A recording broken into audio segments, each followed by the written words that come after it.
अस्सलाम वालेकुम ख़वातीन और हज़रात, कैसे हैं आप सब लोग? खैर आफियत से हैं। तो आज जो है मैं आपके साथ जो न्यूज़ शेयर करने लगा हूँ वो है कि ढक्की भाई के केस में 173 की चालान रिपोर्ट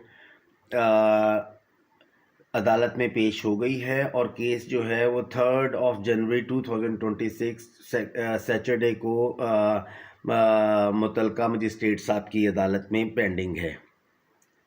अच्छा, जैसे कि आप सब लोगों को पता है इस बात का कि जब अगस्त में ढक्की भाई के ख़िलाफ़ ये केस रजिस्टर्ड हुआ था, तो हम लोगों ने इस केस की स्टोरी को फॉलो करना शुरू किया था और फिर उसके बाद कुछ इस तरह से वीडियो सामने आई थी ढक्की भाई के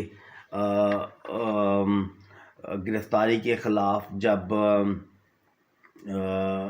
यूट्यूब ने international human rights constitution of Pakistan की वायलेशन करना शुरू की और उसके बाद वो सिलसिला जो है वो समहाउ मुनक़ते हो गया। लेकिन अब हम दोबारा रिज्यूम कर रहे हैं ढक्की भाई की इस स्टोरी को, और ये अदालत में ढक्की भाई का जो चालान है उस एफआईआर के अगेंस्ट वो चालान जो है वो अदालत में पेश कर दिया गया है। और ये चालान जो है ये 3 जनवरी को अदालत में ज़ेर समात है। अच्छा, अभी जब ये इस एफआईआर के कंटेंट्स हम लोगों ने देखे थे तो अभी मैं बहुत माज़रत खा हूँ, क्योंकि ये वाली जो वीडियो है, ये वीडियो जो है ये इतनी वेल रिहर्स्ड और वेल रेड नहीं होगी, क्योंकि मैं बहुत अरसे के बाद रिज्यूम कर रहा हूँ इस स्टोरी को फॉलो करना। तो मैं कल ज़िला कचहरी गया भी था चालान रिपोर्ट का पता करने। तो चालान रिपोर्ट जो जैसे ही मुझे मिलती है चालान रिपोर्ट, तो मैं आपके साथ जो है वो चालान रिपोर्ट भी शेयर करूँगा। अभी हम लोग ये देख लेते हैं कि ये चालान रिपोर्ट में जो केस मैनेजमेंट सिस्टम में ये बात लिखी हुई है कि ये केस 3 तारीख को किस चीज़ के लिए फ़िक्स है। तो आप लोग शायद देख सकें करीब से कि ये केस जो है ये फ्रेमिंग ऑफ चार्ज के लिए फ़िक्स है। फ्रेमिंग ऑफ चार्ज का मतलब ये होता है कि अदालत जब ये समझती है कि कोई भी क्रिमिनल केस जो दर्ज किया गया, जैसे कि एफआईआर, तो उस क्रिमिनल केस को दर्ज होने के बाद 173 की जब चालान रिपोर्ट मुतलका थाने ने जमा करा दी अदालत में, तो उसका ट्रायल बाकायदा शुरू हो जाता है। तो ये ट्रायल जो है ये कमेंस होता है 173 की चालान रिपोर्ट के बाद जो चार्ज फ्रेम किया जाता है।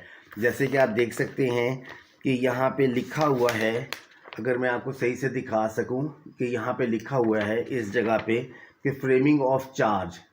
ये केस अदालत में परसों फिक्स है ढक्की भाई का फ्रेमिंग ऑफ चार्ज के लिए। अच्छा, अब फ्रेमिंग ऑफ चार्ज जो है वो मैं इसके अलावा जो है ये एक मेरे पास क्रिमिनल केस का पूरा ऑन गैनोग्राम भी है कि आपका स्ट्रक्चर क्या होता है क्रिमिनल केस का। ये किसी और वीडियो में जो मेरा यूट्यूब का जो चैनल जो है वो टर्मिनेट हो गया इसी सीरीज़ को और इसी स्टोरी को फॉलो करते हुए, जब मैंने ये वाली स्टोरी लगाई यूट्यूब पर, तो वो उसमें जो है वो मेरी उस वीडियोस में ये बताया गया था कि जो क्रिमिनल केस का स्टेप बाय स्टेप प्रोसीजर क्या होता है। लेकिन ये जो चार्ज फ्रेम होता है, चार्ज फ्रेम होने को हम कहते हैं कि अदालत जो है वो मुलज़म के ऊपर फ़र्द जुर्म आयद करती है, और चार्ज फ्रेम होना टेक्निकली जो है वो अदालत में कानून की रूह से ये समझा जाता है कि ट्रायल जो है वो कमेंस हो गया with the framing of charge.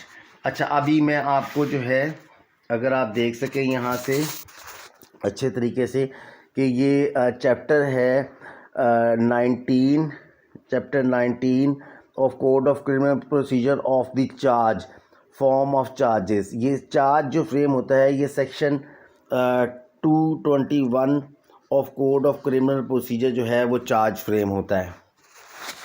अच्छा, मैं अभी ये वीडियो जो है वो यहाँ तक ही रखता हूँ और क्योंकि मेरे पास थोड़ा सा इक्विपमेंट्स की भी कमी है, तो मैं ये वीडियो जो है वो अभी यहाँ तक ही रखता हूँ।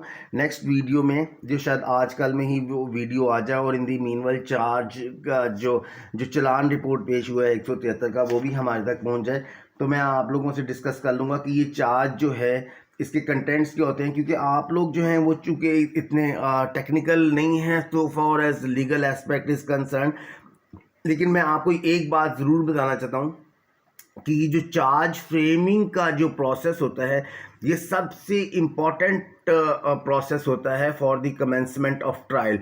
और ये बड़ा इंटरेस्टिंग टेस्ट होगा, ये बड़ा इंटरेस्टिंग टेस्ट होगा डकी के वकील के लिए भी, मजिस्ट्रेट साहब के लिए भी, कि वो ये जो एफआईआर दर्ज की गई थी उस फ्रिवलस और फॉल्स और कंकॉक्टेड स्टोरी को जो चार्ज फ्रेम करते हैं मजिस्ट्रेट साहब, वो बहुत इंटरेस्टिंग होगा देखने के लिए।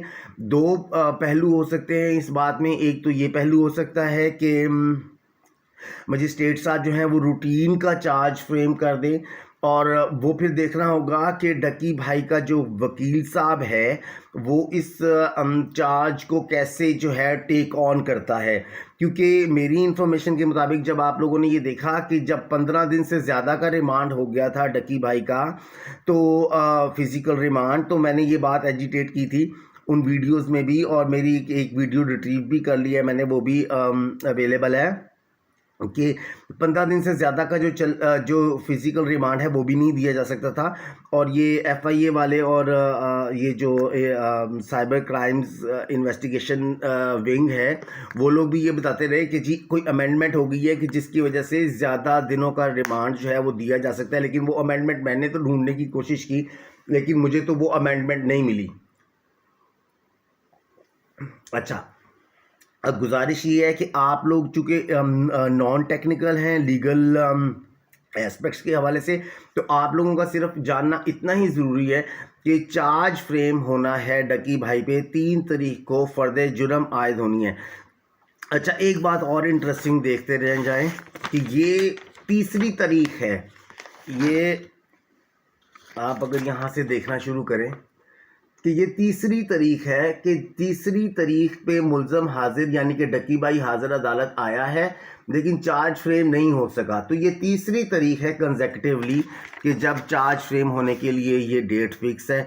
तो अभी हम इस स्टोरी को फॉलो करते हैं। उम्मीद करता हूं कि आपको और सुपर एआई को और ग्रेटर एल्गोरिथम को ये वीडियो मेरी काविश बहुत पसंद आएगी, और फिर इंशाल्लाह ताला आपसे जो है वो बातचीत का सिलसिला जारी रहेगा। बहुत मेहरबानी, शुक्रिया वेरी मच। मैं हूं Syed Zeeshan Taimur Gilani, advocate based on Lahore, born to be lawyer. Thank you very much. अस्सलाम वालेकुम।